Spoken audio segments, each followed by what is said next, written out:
So I do like Metaphor overall. I think it's a pretty good game that like clearly has its own identity that exists outside of Shin Megami Tensei and Persona, while still like very clearly having like aspects of both and like mostly Persona in it. And I know that's something like a lot of people were afraid of before it came out, and like yeah, I do think that like it genuinely stands on its own in a way that like could not have been done if they just made another Persona game or if they just made like another SMT spinoff or anything like that. But that said, like it's so messy and it's so hard to take seriously in so many different ways. Hence this video. Like first of all, I do want to say that like I do think that like the game's probably like a strong 6 out of 10 overall.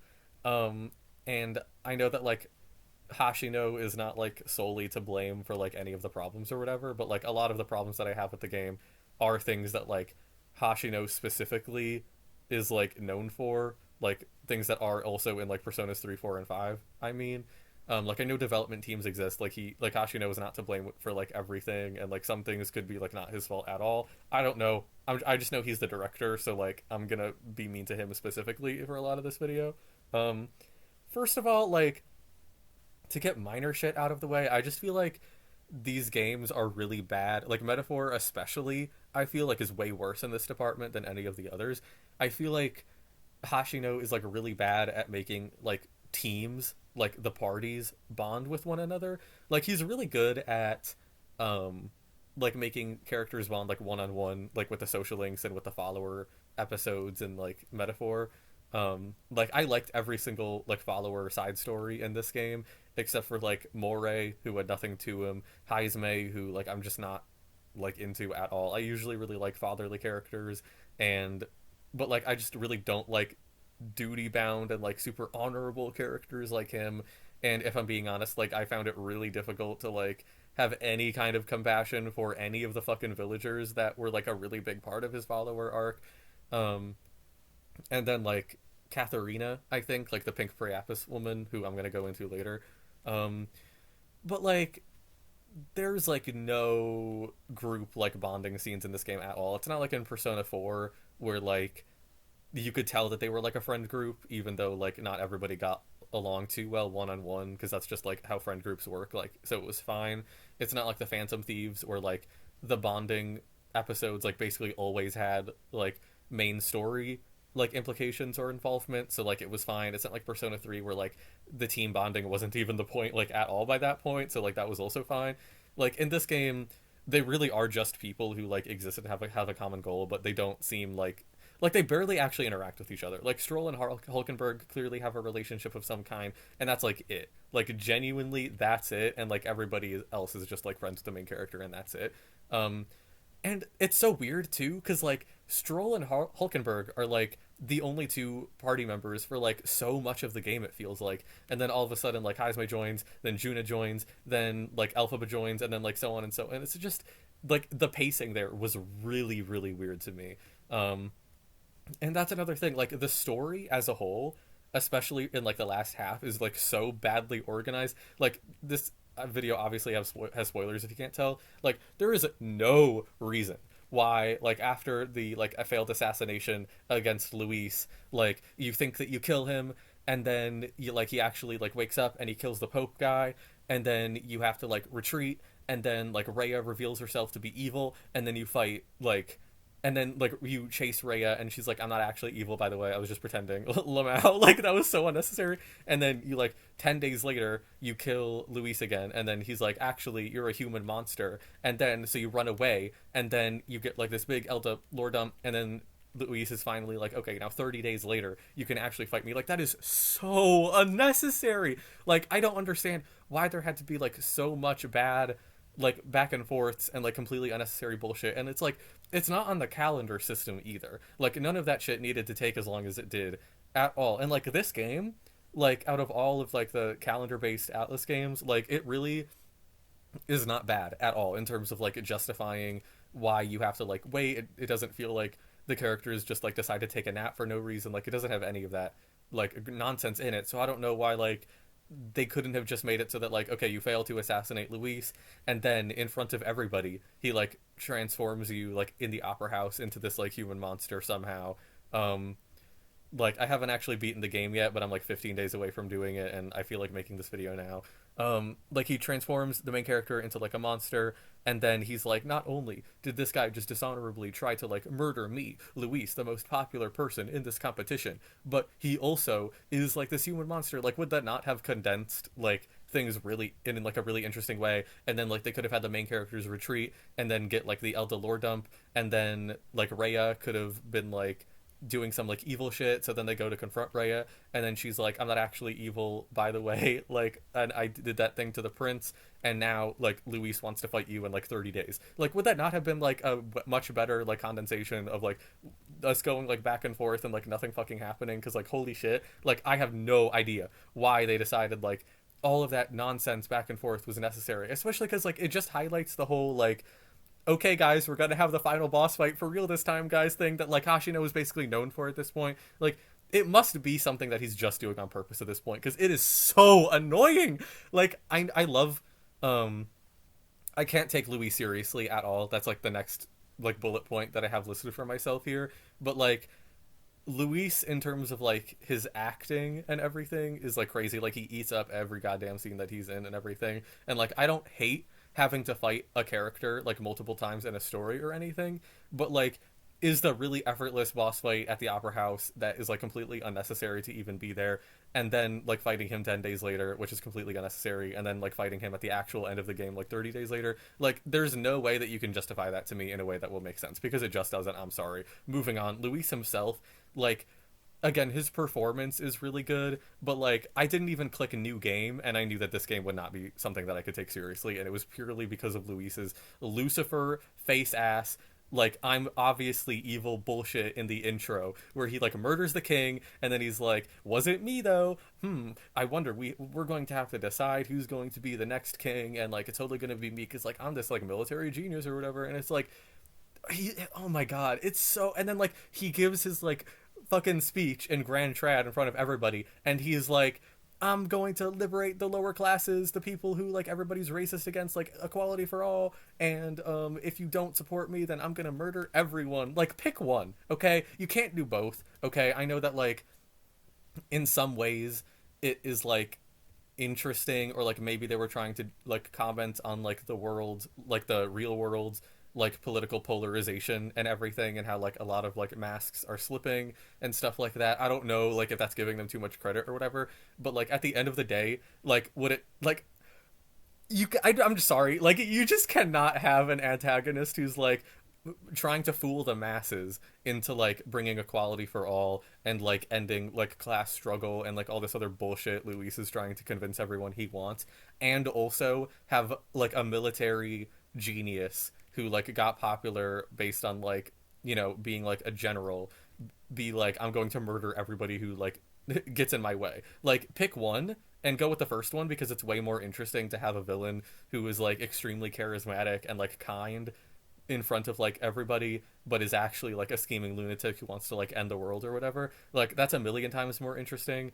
And there's like no real excuse why they didn't go to that, especially because like, imagine, because like, okay, first of all, it's like everybody already knows that like Luis is evil. It's just like the really dumbass like NPCs who are like, no, Luis is like really gonna help us out or anything, and it's like, and they don't really like engage with the whole like he's going to kill everyone thing, or they just kind of like ignore it, which is like, you know, kind of how people act towards like politicians in the real world. But like, when you make the metaphor so blatant, it just doesn't work. And like, imagine how interesting the whole like infiltration arc in his Gauntlet Runner would have been if like over the course of like your like subterfuge or whatever, like you hear like some of the guards around the Gauntlet Runner like try to reckon with and like try to make sense some of the things that Luis is saying like in private, and some of the things that he's like saying to the people, where like the mask is slipping for like the people who Luis like spends a lot of time around. It like, it shows that like a lot of the people who are like following him are just like sheep who aren't thinking about like the world around them and everything, and they're not thinking about like the people they're supporting or why. And like Strohl could have had like a bunch of interesting dialogue about how like he's seen this kind of thing before, and how it's ultimately like really tragic that like people don't really consider what like the nobility and like their betters in quotes like really like care or think about, or what they actually want in spite of what they say. And then like Hulkenberg can have some dialogue about how like she is like her whole thing is like being a knight and like obeying people and serving them without question, right? And she's like, well, like my duty is to the prince, and he's like amazing, and I can't imagine him doing anything wrong, so like I can't imagine what these people might be thinking. And like Hulkenberg could be like, and you know what, maybe like the prince or like other people who I would have served in his place like would have been terrible, and I would have been no different to them. Like it would have been so interesting to like see like also just like the people of Metaphor's world in general, like gradually see more of who Luis actually is after the story goes on. But no, instead we have to simultaneously believe that he is like this really like obviously blatantly openly power hungry like dictator who's like extremely like fascist and authoritarian, while also believing that he's like some gracious like equality for all person. Like again, that just does not fucking work. I'm sorry, I don't understand what they were planning to go for, and that's the main antagonist of this story. And he's serving Lucifer, and again, it's just ridiculous to me. I have no idea why they thought like any of that was remotely acceptable, because it just doesn't work. And like I don't care how funny his like voice actor is. I don't care like how funny like a lot of his like interactions are. Like when he finds out that like the main character is like clearly pretending to be the prince, and Luis like doesn't even bother to correct it because he's like, okay, that's like really interesting actually, like I'm for it. Like Luis was purely for the drama at that point of the story. I loved it. But like I'm sorry, he's just a shitty character. Like there's no getting around that. Okay. And like on that same token, about like the main characters, they need to shut the fuck up. Like that's another thing. I cannot take a single fucking step in Metaphor's dungeons. Like I cannot walk through a door without the main characters like commenting on like actually nothing, trying to like spoon feed me how to play the game, or like how this like action set piece works, or how this puzzle works. And it's so obnoxious. Like if I'm able to play like Shin Megami Tensei 5, which like has puzzles that are like a million times more difficult than anything Metaphor has going for it, and like anybody can play that game and like nobody complains about the puzzles, then I'm pretty sure the Metaphor developers could have like made the characters be able to like stop talking in dungeons so that the player can figure out what's going on. Like for lore, it makes sense. Like when they get to like the heretic or like the pagan like underground and they're like at Shinjuku, like that makes sense. You know what I mean? Like it makes sense why the characters would like react to what is going on around them in terms of like the story. Like, you know, they shouldn't like suddenly be in a skyscraper in Tokyo and like not comment on that. Or like, you know, even when like a big thing is going on, like when that human baby in like the second dungeon is showing up and you have to try to avoid them, like it makes sense why the characters would like talk about that, because that's a big thing happening in the story.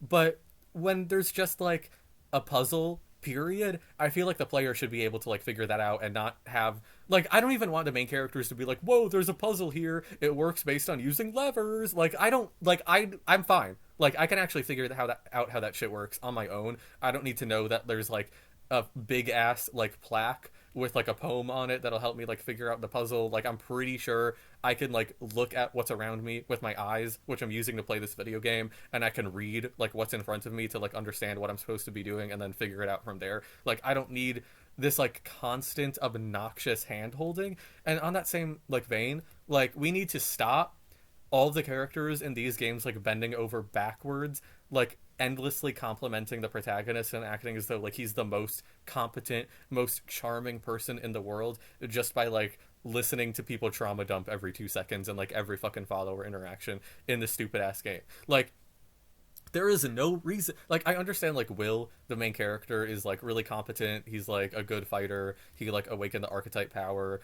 he like always seems to say the like right things even though he doesn't when I play as him, because god knows I don't get that much mag.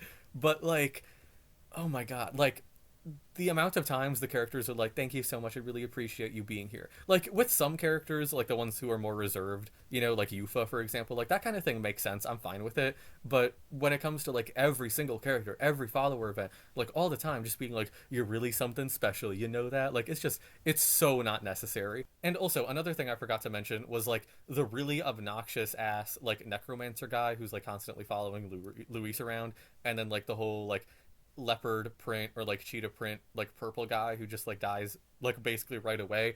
I don't know why like both of them were like orbiters of Luis and why both of them were like really gay twink coded or something. Like I don't know, maybe that's just me and I like sound really fucking ridiculous for saying that. But like why does Luis have like two of those guys and then like also like Jonah? Like is he just like I don't know, that was like really funny and like awkward to me or whatever, but like either way, the only other things that I have to talk about for this video and like the only like big thoughts that I have for metaphor are about like its idealism and like the racism in the game. And so like generally speaking, I actually really like I know I can come off as like extremely unserious in these videos and I like barely make them. Um but like and like nobody watches them, but like also I really do genuinely care about writing and like stories having like good and meaningful messages to them even if they aren't timeless, which the messages in like this game generally are. um and I do generally think that like a lot of like how they handled racism in metaphor is like good. Like the biggest thing that I appreciate honestly like isn't even like a specific part of the writing really. It's actually that like Will and like the Elder tribe like they all pass as like completely normal humans in real life. And so that kind of like pushes people like maybe whether they're like consciously aware of it or not, maybe just like for only people who like really think about this kind of thing like I do. um but it like pushes people who are playing the game to consider like, hey, if I were just like spontaneously like somehow transported into this world, like everybody would see me as an Elda and I would be treated terribly. And so it kind of like pushes at least some audience members to consider like if you had to deal with like this kind of racism every day, which like some people do, like how would you respond to it, what would you do, like how would you feel? And I think that kind of thing, that's like a really good thing that I'm like really happy that they did. And I think that like the tribes themselves that they have like doesn't really have to do with like the racism, but like there's like a cool amount of like diversity with the tribes with like how they're generally seen by people and like the traits that they generally have, and you know that kind of thing was cool. That said, I do think there are, and I also like how especially later in the game like a big part of it is like anxiety and how a lot of prejudice is ultimately because of fear. Like a lot of stories that focus on like racism and discrimination don't actually touch on that, and they have like a really like low key like insulting take in my opinion, where they're just like don't be racist, as if like it's that simple for people who are like actually racist or people who are like taught to be racist. Not in the sense that like it's ever okay to excuse racism, which it's absolutely not. I'm saying that like most of the time people are discriminatory because they're afraid and ignorant, and this story is, and like metaphor is very like conscious of that, which I do appreciate, especially with the whole like humanity turned into like the human monsters um because of like anxiety, and the reason why like the melancholia happens and the reason why like so many like monster attacks and like how people get like possessed by magla, it's all because of anxiety. Like that kind of thing, like those all like fit in really nicely together, and that is something that like I do genuinely think is like good about. But with the rest of the like how the game handles racism, I don't know if I'm being honest. Like there's way too much like, and like to a certain extent I understand some of this stuff is kind of inevitable if you have a protagonist of like a role-playing game who like is discriminated against. I know that like there has to be a lot of side quests where you just kind of like do something for somebody else, and that's like how it works. um but I feel like there's too much like model minority, like one of the good ones type shit in this game. Like there are like a lot of interactions where like you'll do a side quest for someone who is racist against you, and then they'll be like, you know what, I'm really sorry for saying that earlier, as if racism is just like something that happens when you're having a bad day, or as if like, and like you know there's like barely ever a real indication that anybody is like actually like thinking through the racism, and like even if there is, it's like okay, so like why is the solution minorities being nice to like the people of the majority who are discriminating against them, you know what I mean? And like I'm not saying that's like even a bad thing. Like a lot of people like have reached out to people who have discriminated against them and like changed their minds, and like gotten them to like understand that like it's not just them who like is cool. Like people of like minority groups like are just human beings at the end of the day, you know what I mean? Like I'm not saying like any of the like individual instances of stuff like that happening in the game, like for example like Maria reaches out to like this one little boy who like low key does a hate crime against like a poor Priapus boy. um like she hangs out with like another boy like that and like kind of changes like her mind, or kind of changes his mind, and then like they end up being friends and everything. And like, you know, that kind of thing is sweet. I just feel like it paints racism as something that like is very easy for people to like get over. It's very easy, like I don't know, it's just like boiler it's what's the right term, it's like one of those like inspirational like posts that you would see on like social media, where it's like very clearly describing a situation that is not like commonplace or like actually that easy, or is that like really statistically anomalous. And like I know that these stories are like a lot of Atlas's games and like Hashino's especially are like really idealistic about human nature and like what people are capable of and everything. And like I'm not saying again like any individual of these instances are bad, but like and like I know that like at the end of the day like this is a story, like there are like these small character arcs that have like 8 steps to them. There are like a bunch of side quests that like have like a bunch of one-off like not even named characters to them and everything. That doesn't mean that you can just like have like basically everybody like get over or like apologize for their racism like every single time, and if they don't then like they're clearly an antagonist and like they're clearly just gonna die in like 2 seconds or whatever. Like I think it's okay to show like some of the like real like hard-hitting aspects of like racism, and if you're not willing to show them then you can like not make a story about racism. Like nobody was making Atlas to do that, they chose to do it, and they chose to have this really like idealistic like elementary school PSA tier shit like in this game, and I don't appreciate that. um and like you see glimpses of what could have been, like with how Heisme is like high-key racist against the 2 Priapus guys who work for Luis for a little bit. But also something that like genuinely pissed me off, and I'm not trying to be like Mr. White SJW like supportive white friend or anything like that, because that's really fucking annoying and not who I am at all. But like I genuinely got mad that the player did not have like a dialogue option to tell Heisme to shut the fuck up, because like I'm sorry, like I wasn't expecting to go on like a rant about this when I like clicked record on this video, but there is no way in real life I would ever be okay with like being an Elda having a fucking like whatever like Ujif on my team, like Heisme, who has experienced racism firsthand, like hate crimes firsthand, me being an Elda, gone through, like having gone through what I did in the game, like there is no way I would be okay with listening to Heisme say the shit that he did, like the really passive aggressive, like blatantly racist shit to the Priapus, like in our team, who like we don't even like, but you don't talk to another person like that. Like there is no way I would have just like not said anything about that. I absolutely would have been like, Heisme, like you should know a million times better being a UG who has gone through what he has, to like judge the Priapus as if they're all the fucking same. I'm an Elda. I know you know I've been discriminated against and that I've seen a lot. You need to get your fucking shit straight or you're off the team. Like I will throw you off of this gauntlet runner right now. You're not speaking to them that way. Like dead ass. I got like actually so heated I couldn't say anything about that. But like anyway, that's out of the way.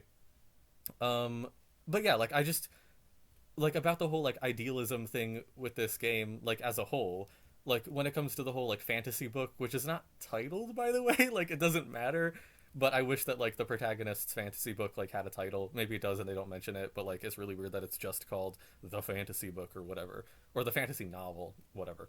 um but like I really did not like how when they were describing like the ideal paradise, like the world that used to exist, like again they do the whole like really ignorant like privileged person's descriptions of like the world that currently exists, where it's like everybody is like equal and everybody can do anything, and it's like yeah, on paper most citizens in like the first world on earth like are equal in most ways in most places, but that doesn't mean there still like isn't discrimination, and like people aren't pushed to like live in certain ways or like conduct themselves in certain ways that are unjust or anything.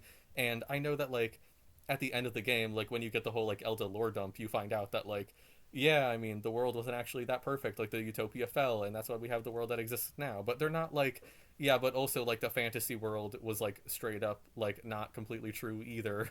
Like it's not as though like this fantasy world like was always at least partially a fantasy, and I don't like that shit at all. Like, I'm sorry, but again, like if you're going to make a story about racism, and if you're going to touch on like how a utopia requires like everybody in this society to like uphold it, like you kind of have to be honest about the fact that like in the world that we exist in today, like there are a lot of like barriers and discriminations that people face, and it's not as simple as just like being the good minority every single time, or just like having a Stroll with you. And like I would love to know Stroll in real life and to have a friend like him, but we can't always have that, unfortunately. Like, I don't know, that just that kind of thing like really pissed me off, if I'm being honest. Like, I think it would have been a million times more interesting if like at first the fantasy book like gave off the impression that it actually does in the game, where it's like everyone is completely equal, but then like as the fantasy book progresses, as is the case for a lot of fantasy stories that have to do with utopias, like the cracks start to show. It's like, what's it called, like some people like nobility might not be a concept, but it is very common for like the people at the top to stay at the top in spite of that, like stuff like that could. And like, over the course of the story, like, and then by the time you get to the Elden Sanctum and you get the lore dump and the protagonist is basically done with the story, like it's like the main character has to be reminded by Gallica that like it started as like this idealistic fantasy. You know what I mean? Like that would have been cool to me personally. I'm not saying it's the only way it could have been done, but I would have really liked that. Um, and yeah, I mean, the only other things I really have to say about the game are I liked the majority of like the follower storylines in spite of that. Like Junah is my favorite character. Stroll is a close second. I usually don't like really like honor and duty based characters, but I felt like Hulkenberg was really cool because it was more about like her code and her trying to like live up to everything in spite of like her having failed in the past, which I think was cool. So it's not like she was torturing herself the entire time, and she got to put someone behind bars who was like abusing the system and the code to like do what he wanted without overreach and stuff like that. And I thought that was pretty cool. Um, I did not like. Oh yeah, I said I was gonna talk about her later, but like whatever her name is, I already forgot. Like the pink Priapus lady, like her storyline was so disappointing to me. How she's basically trying to be Robin Hood, and then she's like, you know what? Maybe making people need to work to survive is like actually just like theft or whatever. Like that was so unserious. I'm sorry. Like I know it's not like it wasn't explicitly saying that or anything. I wasn't saying that like social safety nets are like theft or anything. And I do think that like the resolution to her character was nice, where like she is able to like empower people to like get an education and to like, you know, basically like be qualified for jobs that like the pre-appis were basically never given the chance to be qualified for. Like that kind of thing was cool, but like, oh my god, the social commentary was so bad and embarrassing.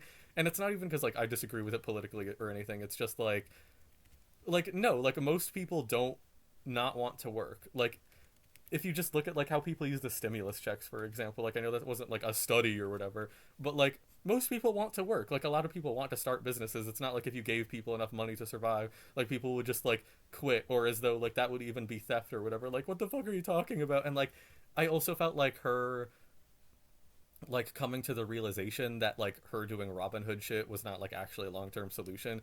Like that also happened like too suddenly, which was weird. It's kind of just like she saw like other people get excited about what she was doing, and she was like, this doesn't sit right with me. Like that was kind of really disappointing and weird.